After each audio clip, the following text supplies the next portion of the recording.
And welcome back. Here's a look back at some of the events that happened earlier on. ANC Secretary General Fikile Mbalula saying the party is not working to form coalitions, rather that it's pursuing an overwhelming majority at next year's polls. He was seen to be contradicting earlier statements by the convener of the ANC Women's League, Balega Mbete, who spoke earlier on and told delegates that the era of coalitions has arrived and the ANC must adjust to this new reality. The 13th conference of the ANC Women's League is underway at Nasrec, south of Johannesburg. To speak a little bit more about this, we're joined now by Professor Mazwe Majola, a leadership expert from the Worldwide Institute of Leadership and Development. A very good evening to you.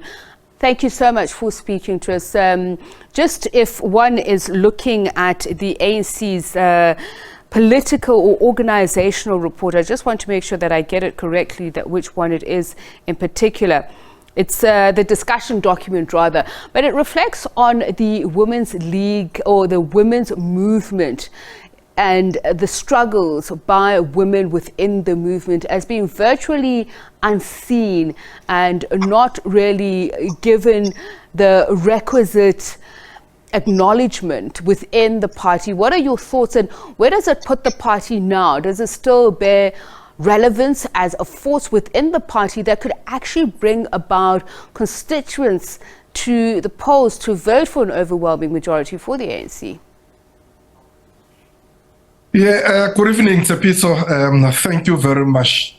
The ANC Women's League is very relevant and it's very important for the ANC organization, and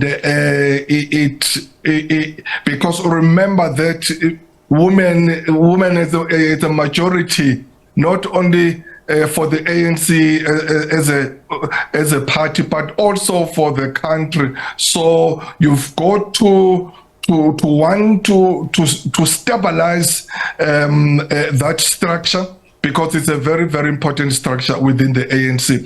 Now, I would say that for them to be whinging and complaining about not being recognized within the party, I would say that is really for their own doing. Because as I'm saying, that they are majority. You know, ANC Women's League can make it happen that one, or rather that a woman president is elected within the ANC. They can do that if they want to. So they just need to galvanize and unite and make sure that they sing with one voice and in the same hymn song.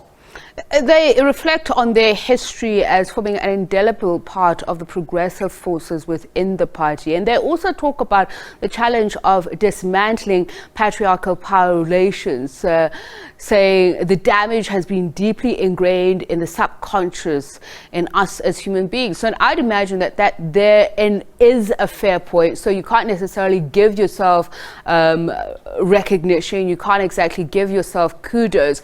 Has the ANC as a party acknowledge their role enough? There is a quota system that seeks to say there's even greater representativity, but does it have the weight, the requisite weight in decision-making processes?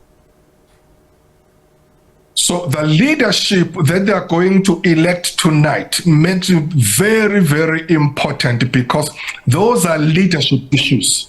You've got to have leaders who will go out there into their branches and educate people and educate other women how important it is to rally together or behind another woman. And I agree with that obvious. There's a perennial issue in terms of subconscious.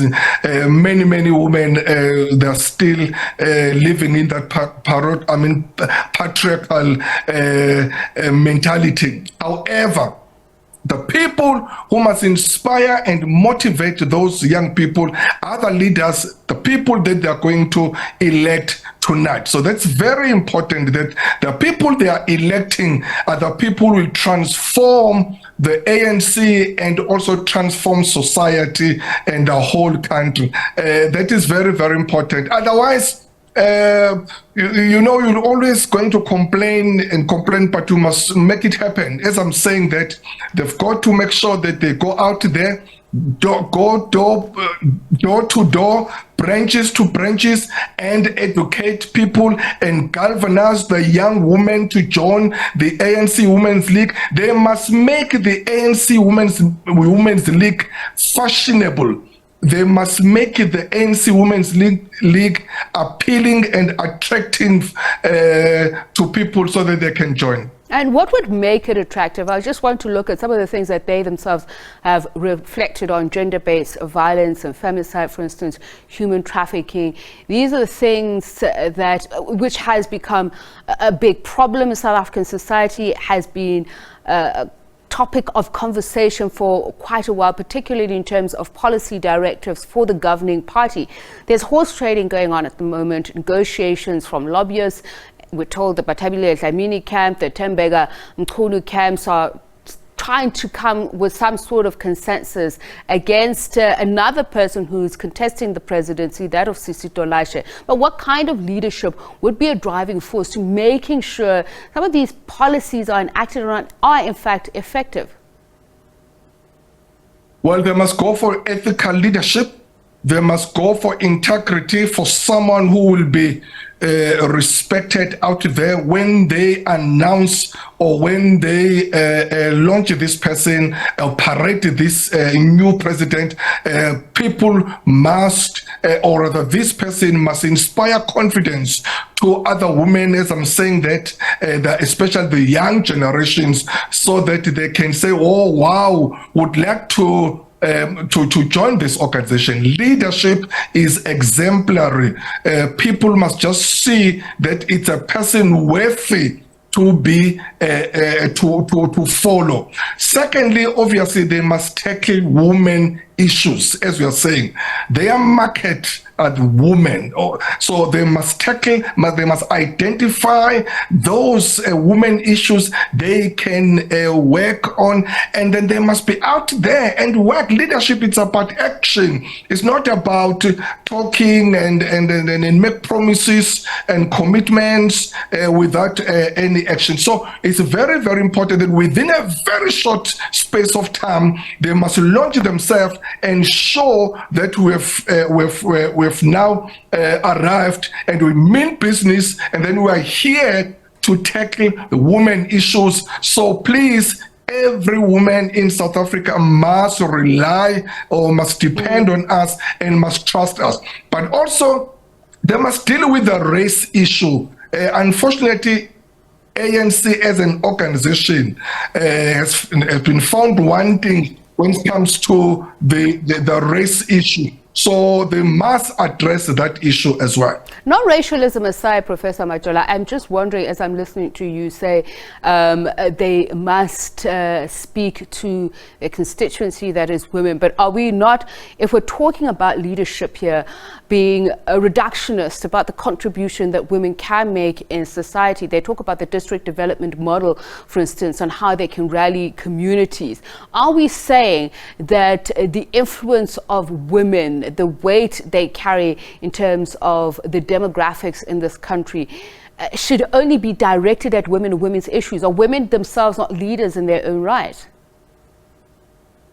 No. But I'm saying, look, when we're talking about ANC Youth League, we are talking about within the ANC context as an organization. When we are talking about ANC Youth League, we are talking about a structure that is targeted to the what you call younger people. So when you're talking about the SANCO, We are talking about the structure that is targeted to galvanize communities. When we're talking about women's league within the ANC context, we are talking about the structure that must tackle women's issues. Indeed, we are correct. It doesn't mean that they must then close their eyes on any other societal issues. But I'm just saying they must not lose sight on the area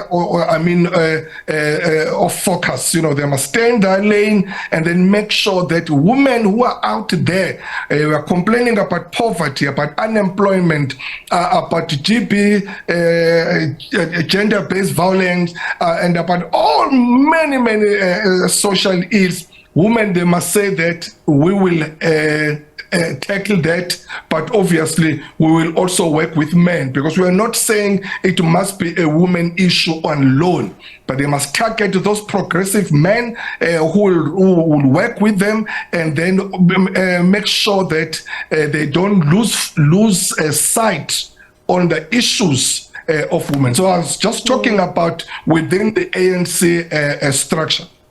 I wish we had more time, because I really would have liked to explore this, the overarching need to resist gender binaries, because it's very important if there's going to be policy formation that is effective for the Women's League going forward. But thank you so much for speaking to us. I appreciate your time. Professor Mazwe Majola, a leadership expert from a Worldwide Institute of Leadership and Development, speaking to us about the ongoing ANC Women's League conference.